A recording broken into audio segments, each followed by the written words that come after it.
Oh yes, one more thing. The executive summary. There were, I think in the first track, over 30 reports that were submitted. And I read through every single report. At least the first few pages of every single report. And the first few pages, typically, after the table of contents, it's called the executive summary. I don't think I've seen a single executive summary that I felt was absolutely spot on as a business report. I think an executive summary should answer three main questions. The first question is, where should we go? What city, what country, where should we go? The second question is, what do we do when we get there?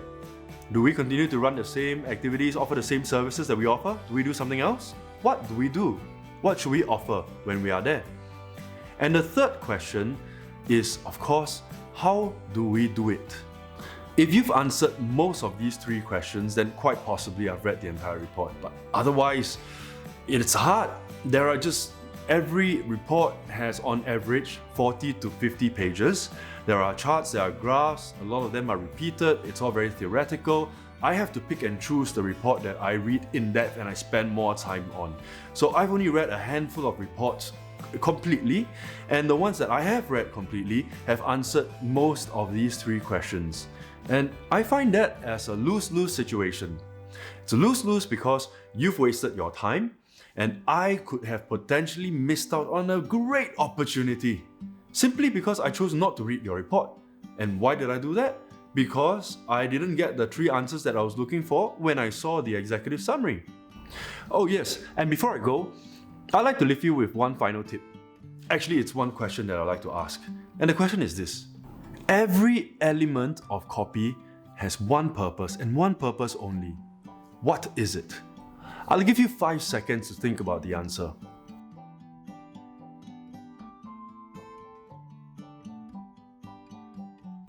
Okay, I'm back.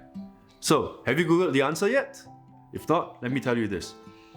Legendary writer and direct response marketer Joe Sugarman said this: every element of copy has one purpose, one main purpose only: to get the first sentence read. Write every sentence for the sole purpose of getting the next one read, and the next one, and the next one, and so on and so on. That is the purpose of your executive summary. The purpose of your executive summary is to get the next chapter or the next topic or the next section of your report read. And I really hope that you keep this in mind the next time you produce written copy. So once again, I am really appreciative for the teams, or to the teams, that have chosen Get Out Events as your client for this X-Culture term. Thank you very much to Prof. Gordon again and Prof. Vas for giving us the opportunity to participate in this round. This was a really great experience. I have never had to work with so many brains before. I've never attended so many webinars and been on so many calls and so many Zoom video calls before just to talk about my business. That was great. That was really great. So thank you so much for choosing our business to work on. And I really hope that you've learned something from this as much as I have. I wish you well. And until we meet next time, stay safe, be well.